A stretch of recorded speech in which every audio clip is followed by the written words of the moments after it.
हम लोग बात करेंगे आज अकाउंटिंग की, ठीक है ना। अकाउंटिंग में जब पहला लेक्चर आप लेंगे तो सबसे पहले आप जानेंगे कि जो आप सब्जेक्ट पढ़ रहे हो उसका फादर कौन है, ठीक है।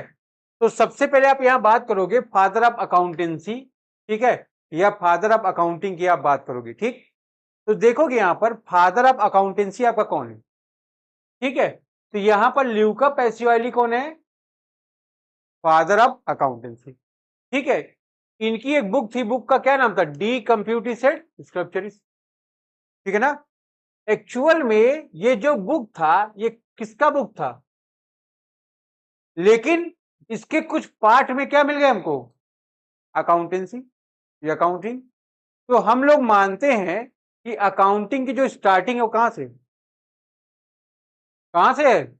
1494, ठीक है। ये बुक पब्लिश कब हुई थी, 1494 में, ठीक है। तो हम लोग मानते हैं फादर ऑफ अकाउंटिंग कौन है, ल्यूका पैसिओली। उनकी बुक का क्या नाम है, डी कंप्यूटिसेड स्क्रप्चरिस, ठीक है। पब्लिश कब हुई थी, 1494 में। कोई प्रॉब्लम आपको यहां तक। इसके बाद मैं आपसे बात कर रहा था ट्रांजेक्शन,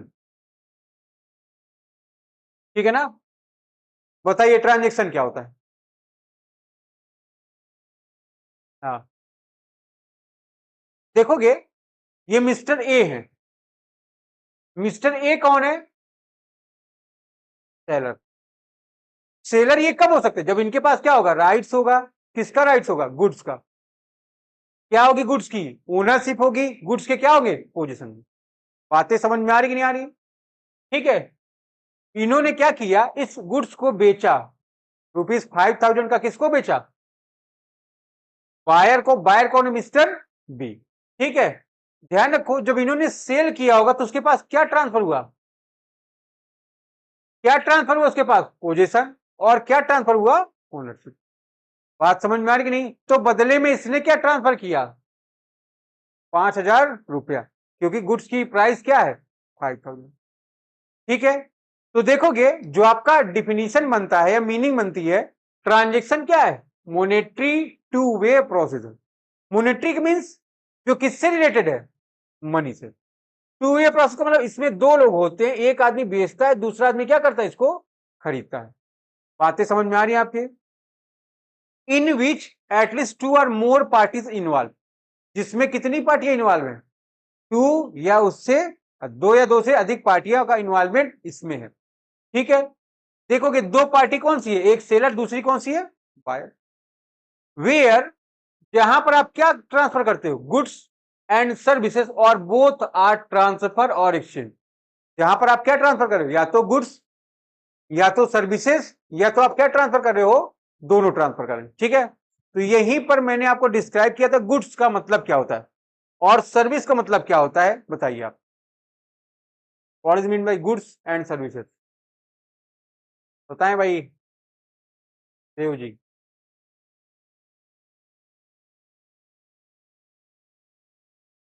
ये देखिए यहां पर मैंने आपको डिस्क्राइब किया था गुड्स क्या होता है, ठीक है ना। मैंने आपको पढ़ाया था anything which has power to satisfying of human wants और need is known as goods. ऐसी कोई भी चीज जो ह्यूमन वांट्स और ह्यूमन नीड्स को सेटिस्फाई करता है उसको आपने क्या नाम दिया है, उसको आपने नाम दिया गुड्स, ठीक है ना। ये क्या होता है, tangible and physically presented in the business unit, जिसको आप देख सकते हो, छू सकते हो, है ना। और वो बिजनेस में क्या है, फिजिकली प्रेजेंटेड होता है। विच कैन बी सीन और टच, है ना, जिसको आप देख सकते हो और छू सकते हो। इट कैन बी स्टोर्ड, इसको आप क्या कर सकते हो, स्टोर कर सकते हो, स्टोर करके रख सकते हो, ठीक है। जैसे एग्जांपल में चेयर, टेबल, मोबाइल एक्सेट्रा, ये सब क्या है, आपके गुड्स हैं, ठीक है। फिर आप बात करोगे सर्विसेज की। सर्विस क्या है, it is the intangible benefit of bundle. Goods क्या है आपका, टेंजिबल बेनिफिट ऑफ बंडल, और ये क्या है आपका, इनटेंजिबल बेनिफिट ऑफ बंडल, ठीक है। It has power to satisfying of human want, इसके पास भी पावर है, किसकी, ह्यूमन वांट्स या ह्यूमन नीड्स को सेटिस्फाई करने की, ठीक है। ध्यान रखोगे, it can be seen, it can not be seen, है ना। इसको आप सीन कर सकते हो बट इसको आप सीन और टच नहीं कर सकते हो। बट इसकी यूटिलिटी आप बिजनेस ऑर्गेनाइजेशन में क्या करते हो, अर्न करते रहते हो। बातें समझ में आ रही यहां तक आपके, यहां तक अगर आपको कोई प्रॉब्लम हो आप बताइए। ठीक है, तो यहां पर देखो जो पहला टॉपिक है तुम्हारा उसमें तुमको क्या समझाया गया, यही बात समझाई गई ना, ठीक है ना। इसमें आपको क्या समझाया गया, आप क्या सेल करते हो, गुड्स और सर्विसेज और बोथ, किसको ट्रांसफर करते हो या सेल करते हो, फ्रॉम वन पार्टी, जो सेलर है किसको सेल करती है, अनदर को, किसको, बायर को, किस पर करती, सम वैल्यू पर, वैल्यू को क्या बोलते हो आप, प्राइस। बात समझ में आ रहा है आपके, कोई दिक्कत आपको यहां तक, आगे बढ़े हम फीचर्स पढ़ेंगे आप लोग एक बार।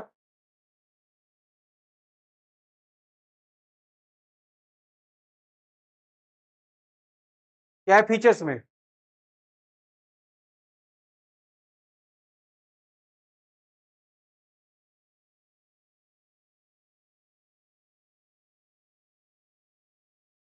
कम से कम इसमें कितनी पार्टियां होनी चाहिए, दो पार्टियां, पहली सेलर दूसरी कौन, बायर, है ना, दो से अधिक पार्टियां भी हो सकती हैं, लेकिन कम से कम कितनी होनी चाहिए, दो, ठीक है।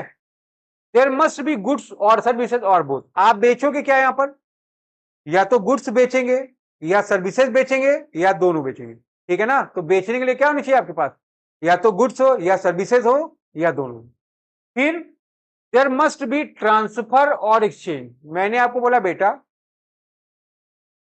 आप फोन खरीदने जा रहे थे, मैंने बोला बेटा 15,000 रुपए का फोन तुम दो लेने जा रहे हो, हमको दे दो, ठीक है, बदले में आपको जब यूज करना होगा आइएगा यूज कर लीजिएगा, क्या आप हमको देंगे, क्यों, यहां पर मैंने आपको राइट्स ट्रांसफर नहीं किए, है ना, तो यहां पर क्या करना है, ट्रांसफर और एक्सचेंज करना है, किसको, गुड्स और सर्विसेज या दोनों को, जब तक ट्रांसफर नहीं होगा सेल नहीं माना जाएगा, ठीक है। द गुड्स और services must have some value, goods और सर्विसेज की एक वैल्यू होती है जिसको आपने क्या नाम दिया है, price. Monetary consideration are involve in the transaction, देखोगे ध्यान से, जब भी आप ट्रांजेक्शन करेंगे उसमें मॉनेटरी कंसिडरेशन का इन्वॉल्वमेंट होगा, अगर मनी का इन्वॉल्वमेंट नहीं होगा वो ट्रांजेक्शन ट्रीट नहीं किया जाएगा, इस बात को आपको ध्यान रखना रहेगा, ठीक है। तो ये पूरा जो बात किया गया अभी वो किससे रिलेटेड था, ट्रांजेक्शन से रिलेटेड था, ठीक है। इसके बाद पॉइंट नंबर 2 पर आप आ जाओगे, इवेंट पर बात करेंगे हम लोग।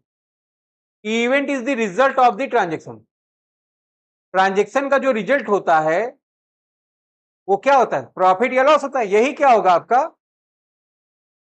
इवेंट रहता है, ठीक है। तो जरा ध्यान से आप लोग पढ़ेंगे इसको, पढ़िए।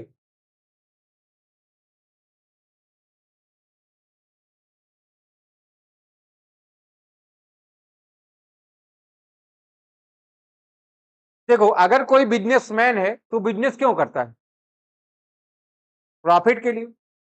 यहां पर देखो आपने 4,000 के सामान को कितने में बेच दिया, तो 1,000 को आपको क्या हो गया, यही क्या हो गया आपका। तो जो ट्रांजेक्शन करते हो, क्यों ट्रांजेक्शन करते हो, जिससे आपको प्रॉफिट हो, प्रॉफिट होगा तभी क्या होगा, बिजनेस का ग्रोथ होगा कि नहीं होगा। तो ध्यान रखोगे इवेंट क्या है, ट्रांजेक्शन का रिजल्ट, बात समझ में आ रही है आपकी। यहां पर फुल फोकस होना है, जैसे अभी किसी से पूछा जाता है बेटा एसेट क्या होता है, कहता है संपत्ति होती है ना। तो आपको क्या करना है, इस मीनिंग पर ध्यान रहना है, ठीक है। क्या बोला गया, assets are valuable resource, what is mean by valuable resource, can you explain. अब जैसे तुमने बोला हम साइकिल नहीं खरीदेंगे, इलेक्ट्रिक व्हीकल्स खरीदेंगे, मैं बोला बेटा तुम स्कूटर खरीद ले, 2,000 रुपए की मिल जाएगी कहीं, किसी आदमी खोजो पुराना हो उसके पास,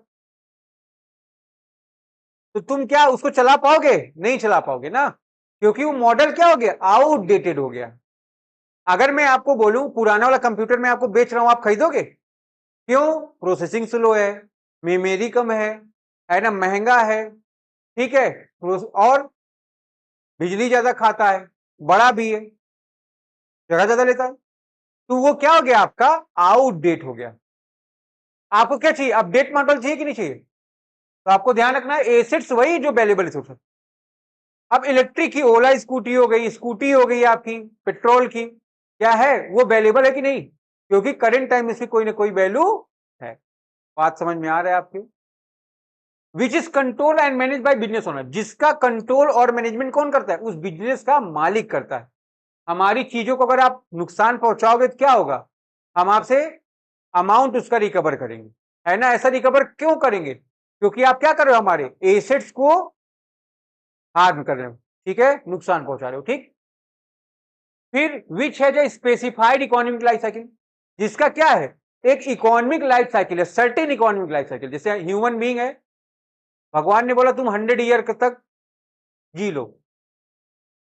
100 ईयर तक जीने के लिए क्या करना है आपको? बहुत से पेशेंस चाहिए आपको। गाड़ी धीरे चलाओ, alcoholic liquor for human consumption ना यूज करो, टोबैको प्रोडक्ट यूज ना करो।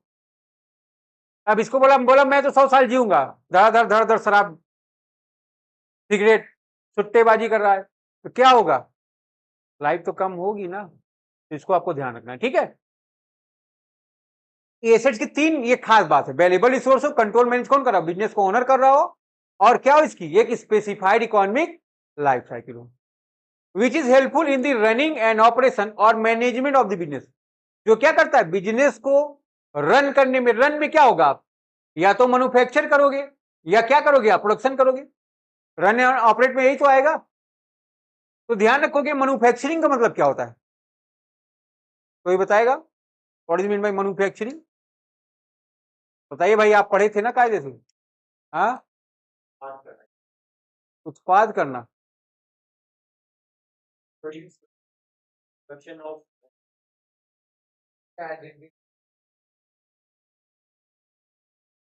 Natural resource.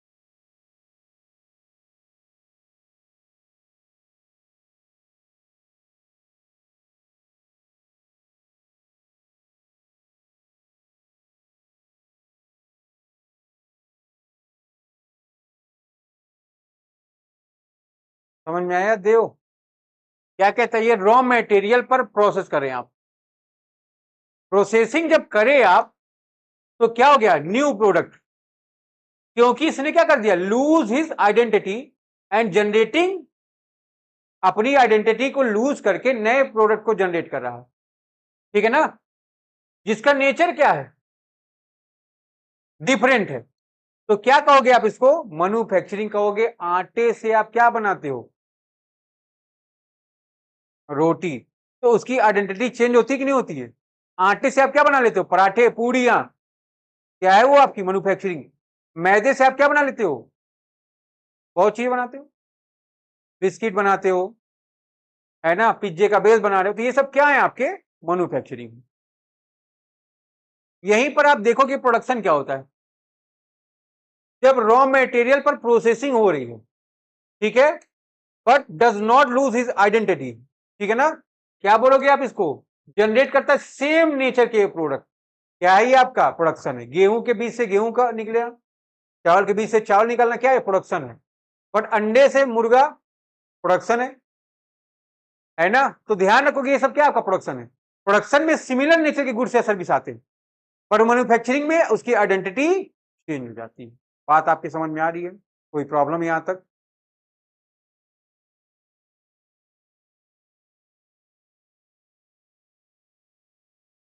ठीक है, यहां तक कोई दिक्कत?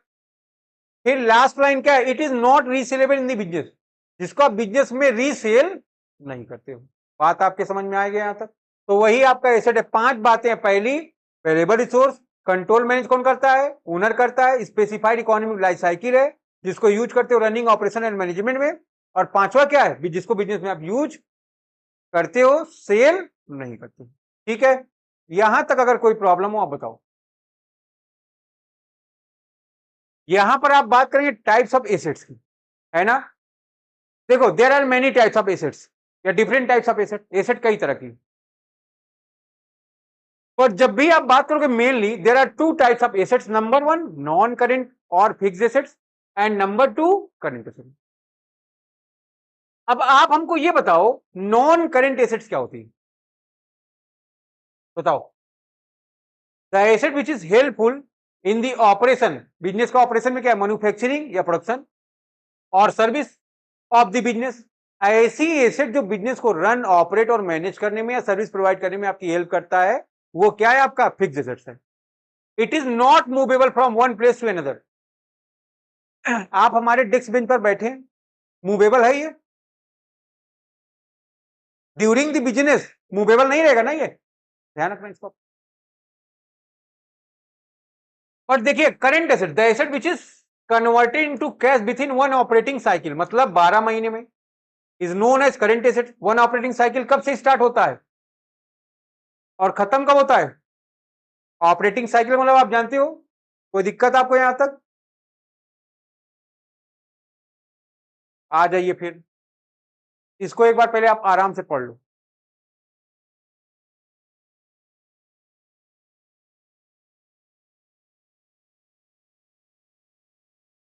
जब भी आप बात करोगे नॉन करंट एसेट्स की, दो चीजें देखोगे आप इसमें। There are two types of non current assets, number one and number two. ठीक है, तो देखोगे जब भी बात करोगे आप टेंजिबल की, the asset which is physically presented, ऐसी जो वास्तविक रूप से, फिजिकली का मतलब क्या है, वो एक्चुअल में आपके बिजनेस ऑर्गेनाइजेशन में प्रेजेंटेड है, that is known as tangible asset. ठीक है ना? Benefit of this type of asset is used by the business. इस तरह की एसेट्स का, किसी भी तरह के एसेट्स हो, बिजनेस ऑर्गेनाइजेशन क्या करेगा? उसका बेनिफिट यूटिलाइज करेगा।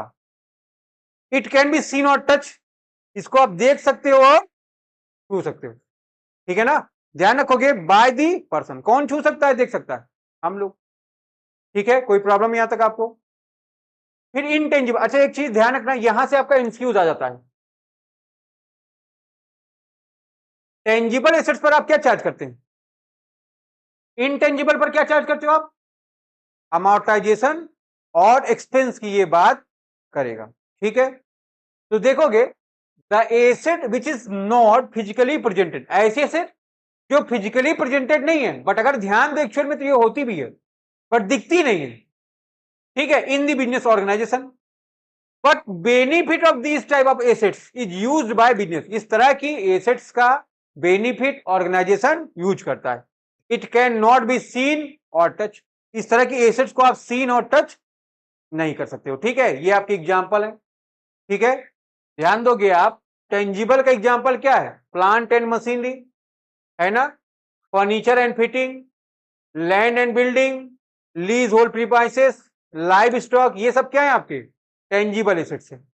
इनटेंजिबल में गुडविल है, ट्रेडमार्क है, पेटेंट है, कॉपीराइट, इस तरह की एसेट्स को आप इनटेंजिबल एसेट्स में जानते हैं। ठीक है, यहां तक अगर आपको कोई प्रॉब्लम हो बताएं आप। इसके अलावा आ जाओगे थोड़ा सा, एक एसेट्स और है आपके पास,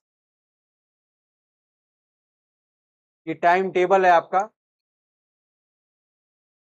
हाँ, पढ़ा था क्या आपने इसको? Very good very good. चलो बताओ भाई, एक बार चेक करो इसको।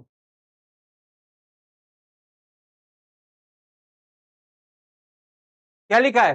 फिक्सिशियस assets has no physical existence और रियलाइज वैल्यू, मींस इसकी कोई वैल्यू नहीं होती। ये क्या है आपका? स्क्रैप है, कबाड़ की तरह आपके बिजनेस ऑर्गेनाइजेशन में रखा है। देखो, इस बेंच का कोई यूटिलाइजेशन था तो मैंने क्या कर दिया, यहां रख दिया।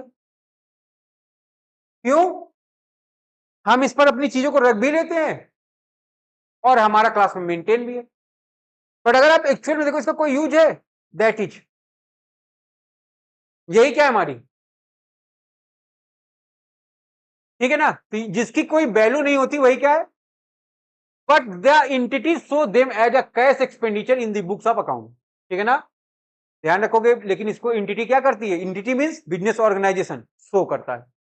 दे are a part of assets column in the financial statement and they are expense और losses that do not get write off during the accounting period of their accounting. देखो, अगर हम बहुत हैवी मात्रा में एडवर्टीजमेंट पर अमाउंट खर्च कर देंगे और सारे अमाउंट को पीएल में डेबिट कर देंगे तो मेरा पीएल क्या शो कर देगा? लॉस। तो हम लोग क्या करते हैं, उसको एक साथ नहीं शो करते हैं, धीरे धीरे। मान लो 5 लाख का खर्च हुआ, 5 लाख को क्या करोगे आप, धीरे धीरे पीएल में डेबिट करोगे। हम मान लेते हैं ऐसे खर्चे की यूटिलिटी हमको 10 साल मिलेगी, और उस 5 लाख को 10 से डिवाइड कर दिए, मतलब हर साल 50,000 रुपए राइट ऑफ करोगे आप। देखो कैसे, देखिए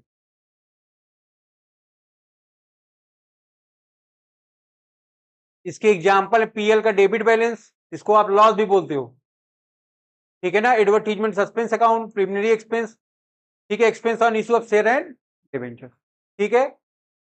देखो ये 5 लाख रुपए का खर्च है, इसकी यूटिलिटी आपको 10 साल मिलेगी, तो मैंने 5 लाख को 10 से डिवाइड कर दिया, हर साल हमको कितना मिलेगा, 50,000। अब देखो 5 लाख को जब डिवाइड करिए, 4,50,000 रुपए कहां ट्रांसफर हो रहा है, बैलेंस शीट में कहां पर दिखाया जाएगा, ये अंडर मिसलेनियस एक्सपेंडिचर में। और ये 50,000 कहां जाएगा, पीएल में, कहां पर, डेबिट साइड, ठीक है। तो ये इसका अकाउंटिंग ट्रीटमेंट रहेगा, आप इसको याद करे रहे, ठीक है ना। कोई दिक्कत आपको इसमें, फीचर्स पढ़ लो इसके एक बार। क्या कहता है ये, no physical existence, they are part of intangible assets. आप इसको इंटेंजिबल एसेट का पार्ट बोल सकते हो, बट फुल्ली इंटेंजिबल नहीं रहेगा। ये कैसा खर्चा होता है, ऐसा एक्सपेंस है जो इनकर्ड होता है कहां पर, रनिंग एंड मेंटेनेंस और ऑपरेशन ऑफ दी बिजनेस में। नो रीसेल वैल्यू, इसकी रीसेल वैल्यू नहीं, जीरो है, ठीक है। अमोर्टाइज ओवर सेवरल ईयर, आप इसको आगे के कई सालों में, जितने साल तक आप चाहो उतने सालों में आप इसको क्या कर सकते हो, अमोर्टाइज कर सकते हो या राइट ऑफ कर सकते हो, ठीक है। राइट ऑफ एवं अमोर्टाइज का मतलब क्या है, खत्म करना, धीरे धीरे पीएल में डेबिट करना, एक साथ पीएल में डेबिट नहीं करना। ये इसका एग्जाम्पल है।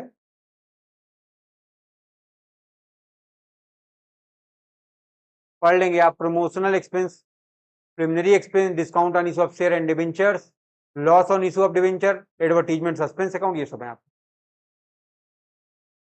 ये डिफरेंस है टेंजिबल एसेट्स और इंटेंजिबल और फिक्स, सॉरी, इंटेंजिबल और फिक्स एसेट्स में, आप इसको एक बार पढ़ लीजिएगा।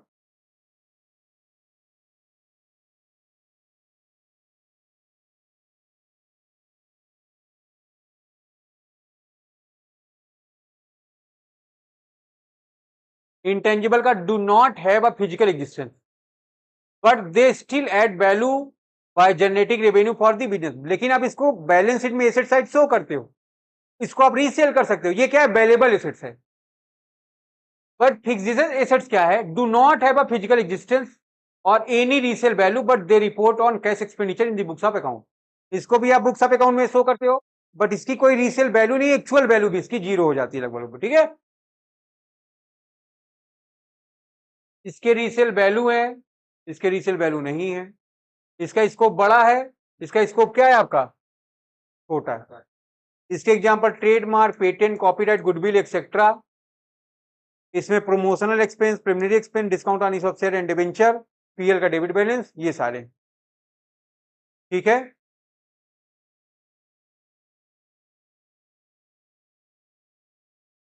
यहां तक कोई प्रॉब्लम बताइए आप। देखो लाइबिलिटीज क्या होती है, बताएंगे आप। लाइबिलिटीज आर फ्यूचर ऑब्लिगेशन, है ना। What is mean bye future obligation, future, very good, ठीक है ना। तो ऐसी कोई चीज जिसको आप क्या कर रहे हो, पेड कर रहे हो, कब, फ्यूचर में, वो क्या होगी आपकी लाइबिलिटी, ठीक है। Which is arising due to past effort, ठीक है ना। जो कैसे अराइज हुई है, पास्ट के एफर्ट के द्वारा। इस एग्जाम्पल में आप इसको समझोगे, ठीक है ना। और देखो इसमें मान लो ये कौन है आपका, मिस्टर एक्स है, ठीक है ना। इसने एक बिजनेस स्टार्ट किया, इसको क्या चाहिए, क्या करेगा कैपिटल का इंतजाम, ठीक है। इसके पिताजी ने इसको कितना दे दिया, पापा ने इसके कितना दे दिया, इसको 5 लाख। बाकी 45 लाख कहां से लेके आएगा ये, लोन। लोन कौन देगा इसको, बैंक देगा। देखोगे अब इसने बैंक से लोन लिया, कितना लिया 45 लाख, कब लिया 5 फेब 24 को। इसको रिफंड करना है, इसको 10 अगस्त 2028। ये क्या है आपका फ्यूचर ऑब्लिगेशन है ना। कैसे राइज हुआ है, पास्ट एफर्ट के द्वारा। बात समझ में आ रही नहीं, तो ध्यान रखिए इसको आप। लाइबिलिटी क्या है आपकी, फ्यूचर ऑब्लिगेशन है जो क्यों राइज होती है, ड्यू टू पास्ट। आज के डेट में अगर मैं किसी से पैसा ले रहा हूं तो ये क्या हो गया आपका, पास्ट हो गया कि नहीं, क्योंकि आप फ्यूचर डेट में इसका पेमेंट करोगे, जिस दिन पेमेंट करोगे इसके लिए पास्ट हो गया। ठीक है, तो इसको आपको ध्यान रखना है, liabilities are future obligation which is rising due to past effort. ठीक है, ये बड़ा पॉइंट है आपका एक्सपेंस। इसके लिए आपके बुक में एक चैप्टर भी है, कैपिटल और रेवेन्यू एक्सपेंडिचर। ठीक है, बताओ भाई एक्सपेंस क्या होता है।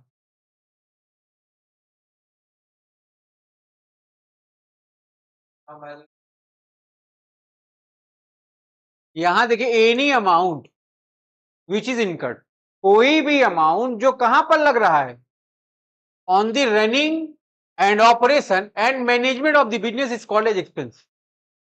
बिजनेस को रन करने में, ऑपरेट करने में, मैनेज करने में जो भी अमाउंट खर्च होता है वो क्या है आपका।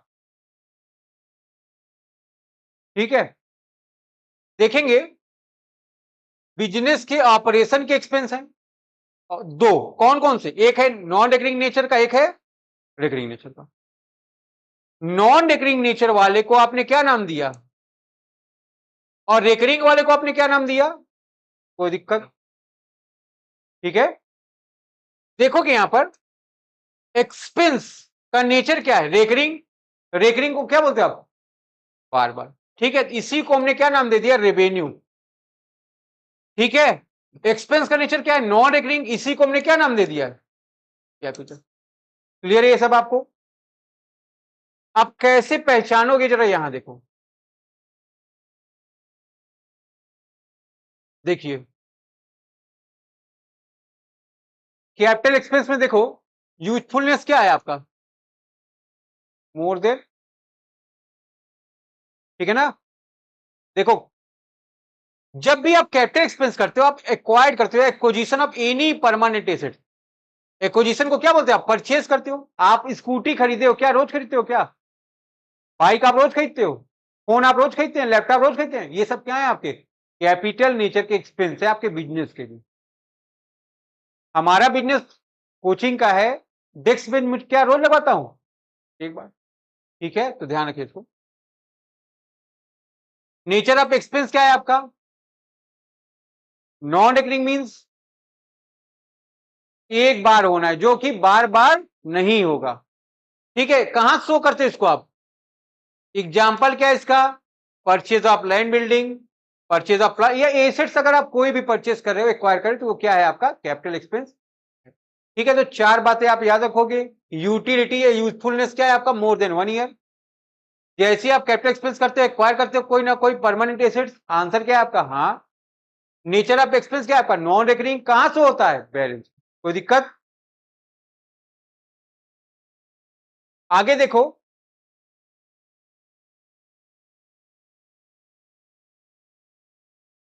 रेवेन्यू एक्सपेंडिचर, यूजफुलनेस क्या है आपका,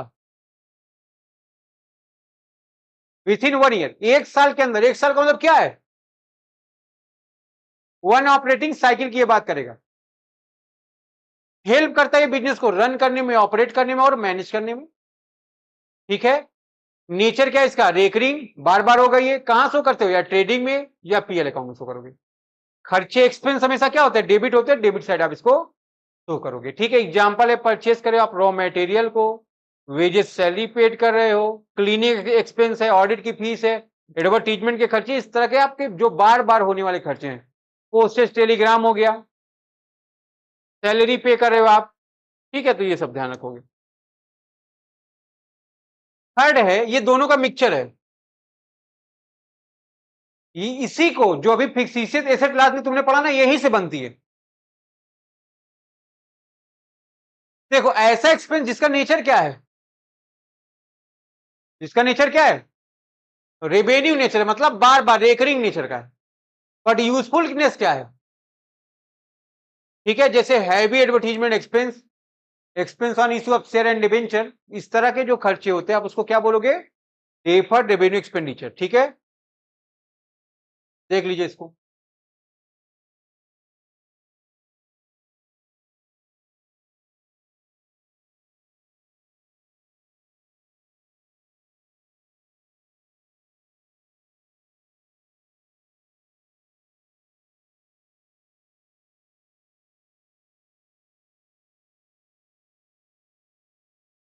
बताइए,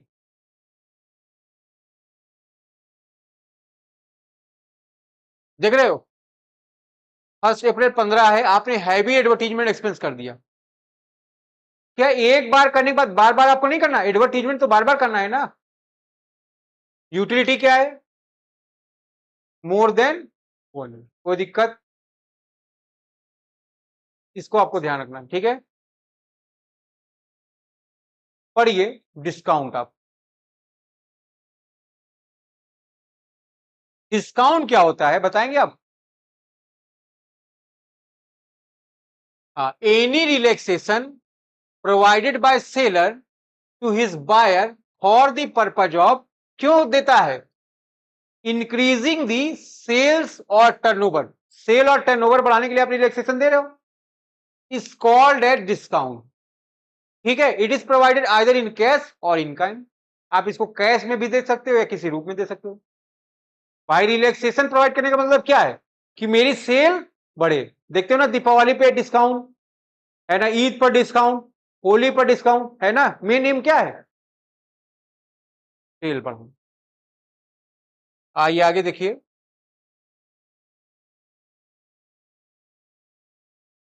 टाइप्स ऑफ डिस्काउंट। देखिए दो तरह की डिस्काउंट है, आपने पढ़ा होगा, ठीक है। पहला है आपका ट्रेड डिस्काउंट, व्यापारिक छूट बोलते हैं इसको आप। The discount which is given by the seller to his buyer, ठीक है ना। सेलर क्या कर रहा है? अपने बायर को डिस्काउंट दे रहा है, और the purpose of increasing the sale and turnover is called as trade discount, जिसका मेन एम क्या है? सेल या टर्नओवर को बढ़ाना, उसको आपने नाम दिया trade discount. The amount of trade discount is deducted from the list price of the goods, goods की जो लिस्ट प्राइस होगी उससे ट्रेड डिस्काउंट के अमाउंट को आप माइनस कर देते हो, ठीक है। इसके लिए कोई जर्नल एंट्री पास नहीं करते हो, ठीक है। यहां देखेंगे आप, the discount is main aim to increase the prompt payment और अर्लियर पेमेंट, ऐसी डिस्काउंट जिसका मेन एम क्या है? पेमेंट को इंक्रीज करना, बढ़ाना, इनहेंस करना, ठीक है। उसको आपने क्या नाम दिया? Cash discount. Amount of cash discount is recorded during accounting treatment, है ना। आप क्या करोगे? इसके अकाउंट को या अमाउंट को रिकॉर्ड करते हो, बट ट्रेड डिस्काउंट को, the amount of cash discount is calculated after deducting of the trade discount, ठीक है। ध्यान रखोगे, जो कैश डिस्काउंट का कैलकुलेशन होता है वो कब होता है? ट्रेड डिस्काउंट के बाद, है ना। क्वेश्चन में मान लो पहले कैश डिस्काउंट है, बाद में ट्रेड डिस्काउंट है, तब भी आप क्या करोगे? पहले ट्रेड डिस्काउंट ही माइनस करोगे। लिखा है ना, इसकी जनरल एंट्री पास नहीं होती। No journal entries are required for the trade discount, ठीक है। इसके लिए रिक्वायर्ड है, एग्जांपल देखेंगे आप। Good sold ₹1,00,000 at 10% trade discount, 1,00,000 का सामान बिका, कितने परसेंट डिस्काउंट पर? 10%। 1,00,000 का सामान है, 10% ट्रेड डिस्काउंट है, सामान कितने का हो गया? ठीक है। एंट्री क्या पास करोगे आप? डेटर टू सेल, कितने की सेल हुई? 90 की। तो ट्रेड डिस्काउंट के अमाउंट को आपने माइनस कर दिया, कहां माइनस कर दिया? List price. कोई दिक्कत? लिस्ट प्राइस का मतलब सेलिंग प्राइस। फिर दूसरा एग्जांपल देखिएगा,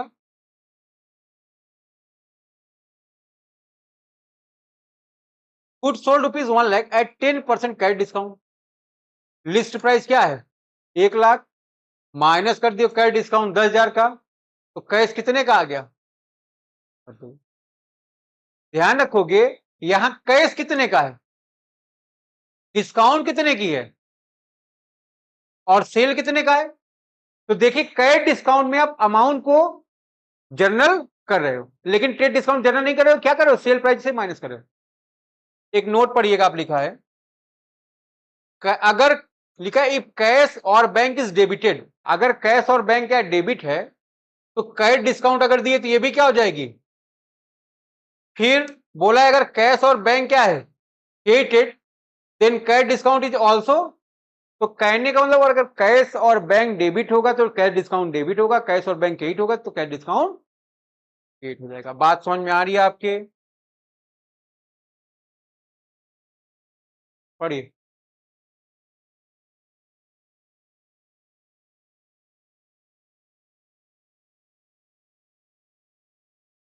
अब इसने बताया कि कैश डिस्काउंट भी दो तरह की होती है, ठीक है ना।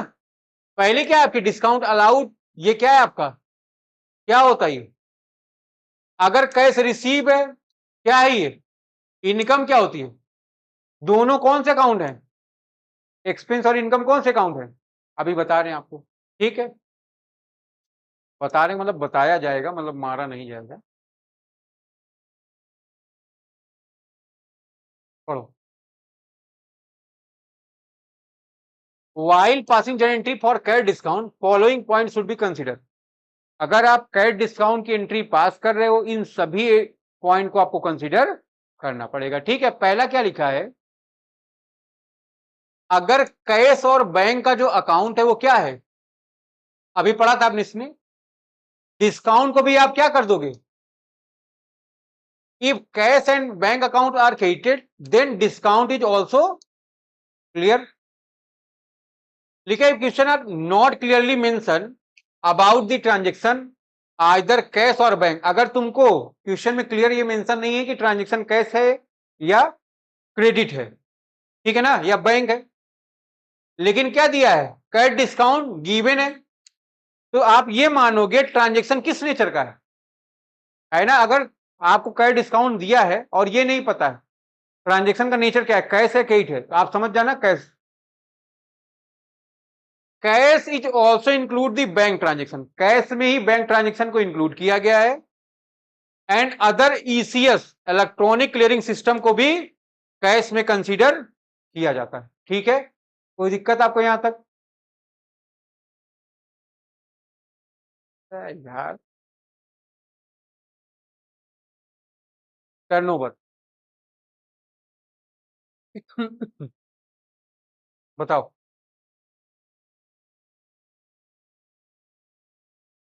टर्नओवर क्या होता है, बहुत देर से कह रहा हूं मैं टर्नओवर टर्नओवर ना। तो turnover means aggregate sale of the year, ठीक है ना। एक साल की जो सेल होती है, एक साल का मतलब कब से स्टार्ट होगी ये, 1 अप्रैल से लेके 31 मार्च, इसी को हमने क्या नाम दिया, टोटल टर्नओवर, या आप इसको बोलते हो ग्रॉस सेल या टोटल सेल, ठीक है। कोई दिक्कत?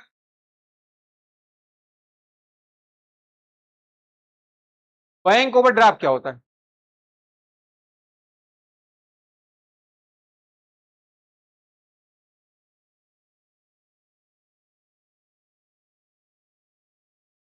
मिस्टर एक्स का करेंट अकाउंट है बैंक में, इन्होंने 5 लाख रुपए डिपॉजिट किया है और मिस्टर एक्स ने विड्रॉल कितना कर लिया, 50,000 रुपए एक्स्ट्रा कर लिया ना, यही क्या है,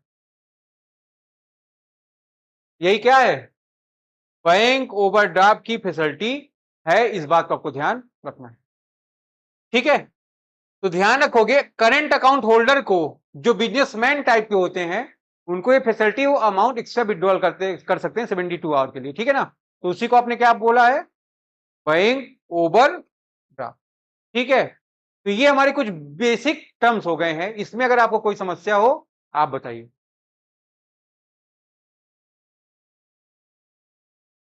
कोई दिक्कत यहां तक? आगे बढ़े हम, तो अभी पहले इतनी ही बात होगी, इसके आगे पहले आप पढ़ लीजिए फिर मैं बात करूं।